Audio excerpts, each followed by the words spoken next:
Senator Schmitt. Thank you, Mr. Chairman.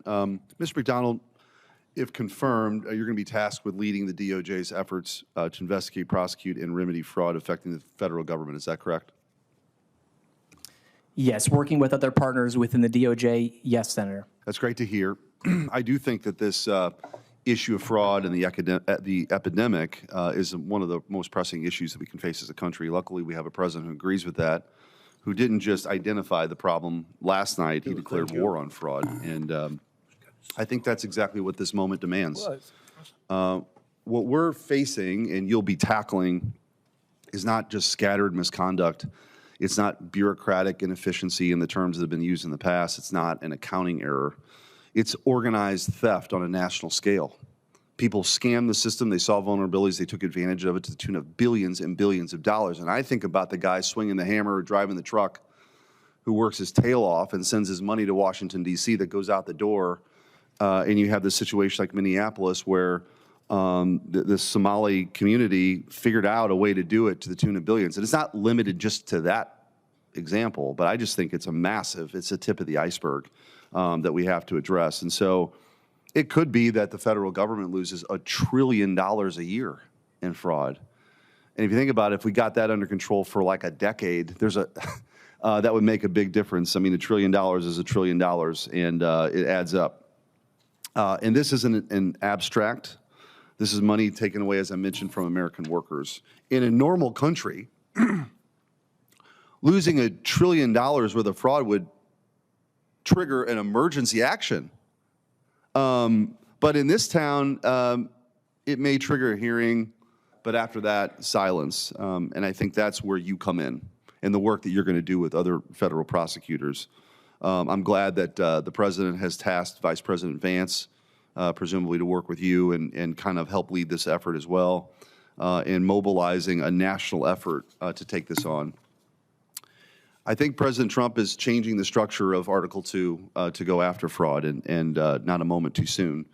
Fraud today is industrial, it's coordinated, it exploits federal grants, welfare programs, immigration systems, Medicare, Medicaid, tax credits, subsidies, donor platforms, and nonprofit pipelines. It's sophisticated. It's data-driven. It moves faster than any bureaucracy that has been established.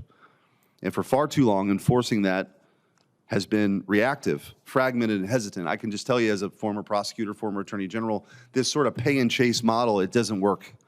And I think that, unfortunately, and I don't know why, only one party in this town seems to be concerned about it. This should be a bipartisan issue. I can't actually believe that it isn't. But yesterday, when the President announced this historic effort, the other side sat stone-faced. Much like they did when the President asked a very simple question: do you think the federal government is here to protect American citizens or illegal aliens? Stand up if you believe that. Republicans stood up, Democrats didn't.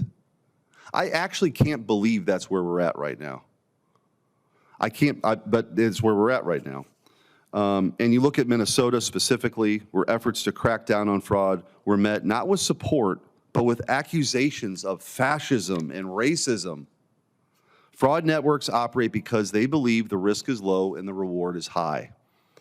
That's an incentive structure.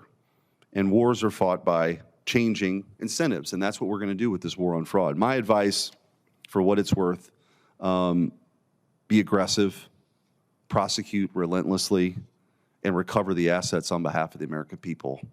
I know you're up for the challenge. I was glad to see that an experienced person like you's been put in charge here. And to my Democrat colleagues, this shouldn't be partisan. Good Lord. Your constituents in blue states pay taxes and they're being ripped off too. I can't believe it. We all represent everybody in our states. This shouldn't be partisan. And I think people expect, there's something also in addition to the money that's at stake here, just sort of one final note. It's the trust of the American people. When that trust is eroded and people feel like there's just no accountability for this stuff, people lose hope, they lose faith. They think that their vote doesn't actually matter. And that's what I hear about a lot. they would say, what in the world are you guys doing up there when something like this happens and there's no consequences? So just briefly, could you just talk about your approach to this, how you see it, and how you intend to regain that trust of the American people? Thank you, Senator, and thank you for that advice. And I would say the word relentless, which you used, that word may just well become the motto of the National Fraud Enforcement Division. We will be relentless. We will live every day with tenacity to follow the facts, to find where the fraud is occurring, and to do our absolute best to illuminate the criminal actors that are stealing from the American taxpayer. I will be working, what I will do is I will work with the entirety of the Inspectors General community, with any willing partner, anyone, to come together to put the best minds on this problem set to solve it, both with respect to the security protocols on the front end to ensure that the money does not go out the door where it shouldn't, but then on the back end with the Department of Justice of prosecuting those who are in fact engaged in the fraud. It'll take a whole team effort, and I enjoy building teams. I enjoy building processes and systems to ensure that the attorney in the courtroom has all of the resources and the foundation in place to do well and be confident to represent the United States in court. I enjoy building teams and doing that work. That's what I will do in this new position if confirmed. Wish you all the best. Godspeed to you, sir. Thanks. Thank you. Before Senator Schiff, it looks like we're just about done here. Senator Schiff's got 5 minutes, so if anybody else is here in the next 5 minutes, otherwise we'll adjourn the meeting. Senator Schiff.